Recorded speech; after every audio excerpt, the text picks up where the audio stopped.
Hello everyone, back to tuning in to today's second video, doing the extended European outlook for today's second video. So as always on Tuesday, we've got your 30-day/42-day look out for the UK and for the rest of Europe as well. And I shall get on with that for you in a moment. Just to say that the first video really say was our 6 AM UK weather forecast. We've got 10 to 14 day out and Terry Scully's August forecast coming up for you later on today. Please like, share, subscribe on all of today's videos and content. Thank you so much everybody for doing that.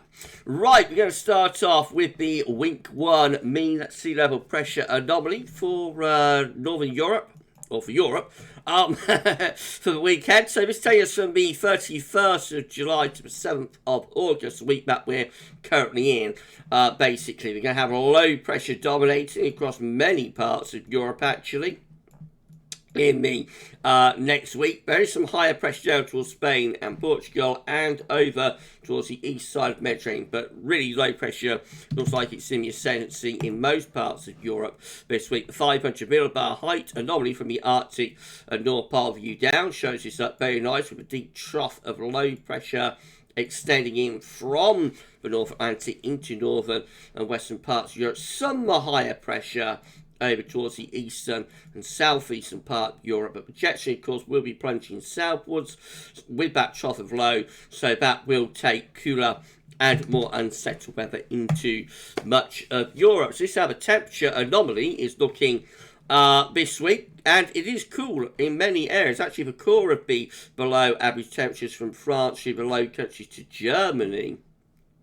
There we see temperature anomalies of around 3 to 6 degrees below average for the UK and Ireland. We're around 1 to 3 degrees below average. Many parts of Scandinavia coming out around a degree or so below average as well.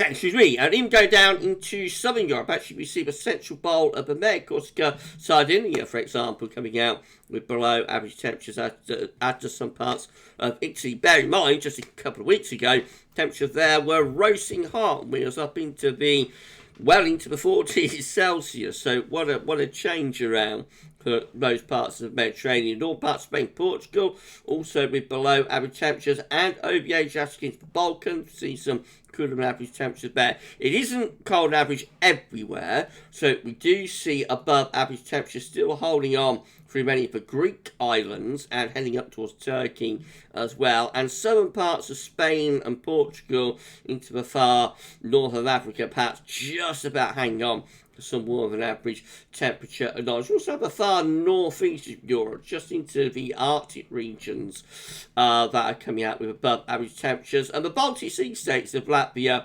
Estonia and Lithuania generally below average, but you only have to go to the border with Russia to find warmer than average temperatures through there. Precipitation wise, also quite wet through many parts of northern Europe, as you expect, for low pressure in the ascendancy. So again, we have many parts of Scandinavia with wetter than average condition taking place. We've also got much of Germany and also into Poland with wetter than average conditions. The Low Countries, or in parts of France with wetter than average conditions too. And into the UK and Ireland, above average rainfall coming through there. Some parts of Norway, a little bit drier than average through there. And then when we come down to southern Europe, it's more of a mixed picture. So Spain and Portugal, slightly drier than average, but the central bowl of the Med into the Mediterranean islands, for example, Mallorca, Menorca, Ibiza, Balearic Islands, very just a little bit wetter, surprisingly. And then it gets drier again around Corsica, Sardinia, over towards Italy and towards Greece and Turkey, going to drier than average conditions through there. Generally, it's drier in the south and the southeast and wetter in the north and the northwest, but there are regional variations. Week 2 will be the 7th to the 14th of August.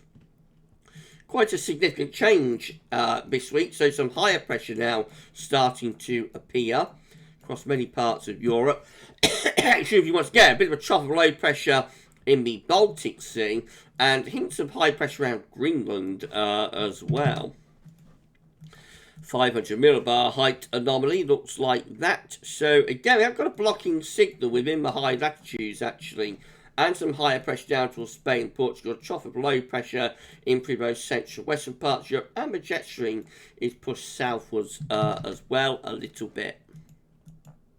Temperature anomalies are cooler than average through central and eastern parts of Europe. Below average temperature anomalies coming through there. 3 to 6 degrees at the core of the cold, which is like through eastern parts of Europe, really.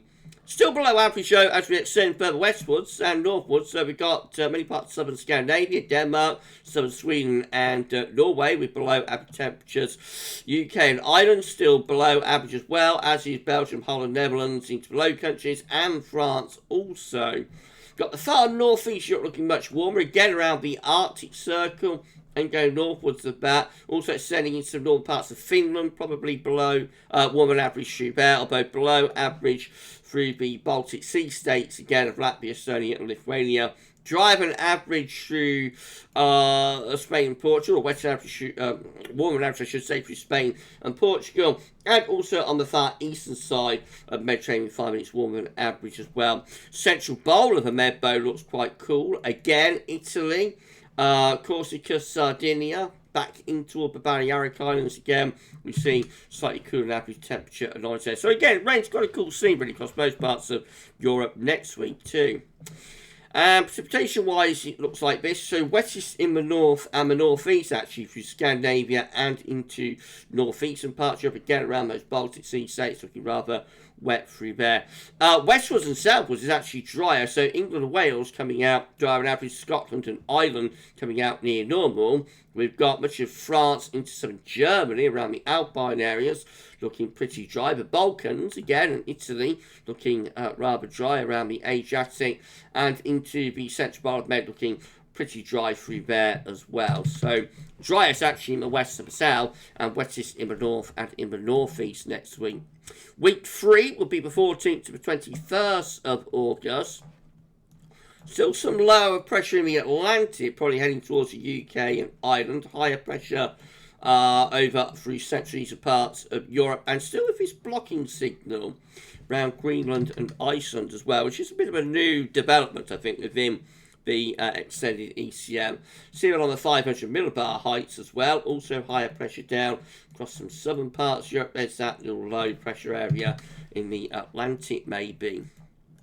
So the week 3 temperature anomaly. I mean, it's gradually recovering, but it's still a struggle here. So still slightly cooler than average temperatures, actually, from France and the UK and Ireland in the west over towards the far eastern portions of Europe in the east. We have got Scandinavia, particularly Norway, coming out slightly warmer than average. I mean, it looks like southern Europe could be getting warmer again, actually. So as that ridge begins to build back into the southern part of Europe, possibly there we see the temperature becoming hotter again. But it is a struggle with these temperatures. Even into week 3, we are struggling to raise the temperature there. And precipitation-wise, it's been unsettled again from a sway from the Atlantic and Ireland in the west over towards the northern shores of the Black Sea in the east. So it looks like we've still got influences from a jet stream here, bring low pressure in from off the Atlantic, higher pressure up towards Scandinavia and Iceland, Greenland. That's where the blocking signal is. I mean, it looks drier down across southern Europe, so definitely turning drier and hotter there through southern parts of Europe, and that he will be trying to push northwards, of course, but how successfully it does that remains to be seen. It could be that the high pressure is responding there. Some part of Europe to a reinvigoration of the jet stream further northwards and westwards. Speculative, but could be. Week 4 will be the 21st to the 28th of August. Still a little bit of a hint of some lower pressure towards the UK and Ireland. Higher pressure tending to be across more southern and southeastern parts of Europe and maybe into the west as well. Still a bit of blocking up towards Greenland. 500 millibar heights look like that. Now again, blocking around Greenland and Iceland. High pressure across southern parts of Europe. Is there a track of low pressure with the jet stream coming through that area? Temperature anomalies slowly getting ever so slightly milder in the far northwest Europe and hotter through southern parts of Europe. Still a struggle though for like northern France and over towards Ukraine, for example. Still this sway through here, but it does look as though it could be a bit cooler. And precipitation, again, still not completely settling down, isn't it, through the north and the west? So Ireland, UK, weak signal, yes, because it's week 4, but Ireland, UK, still a little bit wetter than average, probably around Denmark into southern parts of Sweden and Norway, a little bit wetter through there. Baltic Sea states looking a little bit wetter than average as well. Definitely drier through the southern parts of Europe, through the Mediterranean, drier through there. But further north, it does still look a little bit on the unsettled side. Right, that's the 30-day look ahead done. Let's go through weeks 5 and 6 data before we go, because why not? Chance of best, so might as well look at them. Week 5 will be the 28th of August to the 4th of September. No real signal coming through there. So let's just put in a couple of question marks and move on to the 500 millibar heights. Again, quite a weak signal. Some higher pressure across southern parts of Europe. Not overly clear what's happening across northern Europe, I must say. Temperature wise, it's warmest in the southern, southwestern part of Europe and perhaps in the far north, and then the central, western, northern regions struggling to lift temperature up, and still looks rather on the wet side through northern and northwest Europe here, driest across southern parts of Europe. And then week 6 will be the 4th to the 11th of September, with high pressure in the eastern, southeastern part of Europe. Again, quite a weak signal elsewhere. The 500 millibar heights starting to bring some higher pressure in toward the west of Europe. So maybe turning a little bit drier here in September across some western parts of Europe. Temperature anomaly gradually getting a bit milder through the UK and Ireland. Warmest temperature anomalies, though, are still across southern parts of Europe, and precipitation-wise, just looks a little bit drier towards France, Spain, Portugal, maybe. Still quite wet in the far north of Europe, and out into the North Atlantic as well. A little bit inconclusive as we go into September. The previous trend from last week from the ECX74 early September was to build in higher pressure, but it looks like it's backing away from that idea a little bit on this particular update. But remember, this is weeks 5 and 6, so it's a very long way off, and of course anything that far out is subject to change. More reliably, which is like for the rest of August, I have to say it is looking a little bit dodgy, this, for northern and western parts of Europe. So there had also been an idea in the works within the EC Extended, along with the other models like CFS, for example, that the middle to second half of August might build in some higher pressure to northern and western Europe and turn drier and warmer. The ECM is wobbling on that.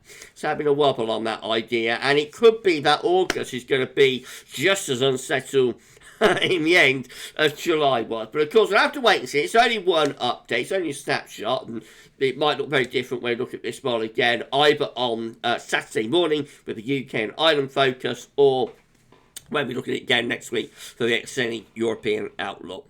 But that's how it's looking this week. If you enjoyed the video, please like, share, subscribe. Thank you so much for doing that. And we're back a little bit later on with 10 to 14 day and Terry Scully's August forecast. You will find out later what Terry is forecasting through GavsWeatherVids for August. But for this one, that's all for now.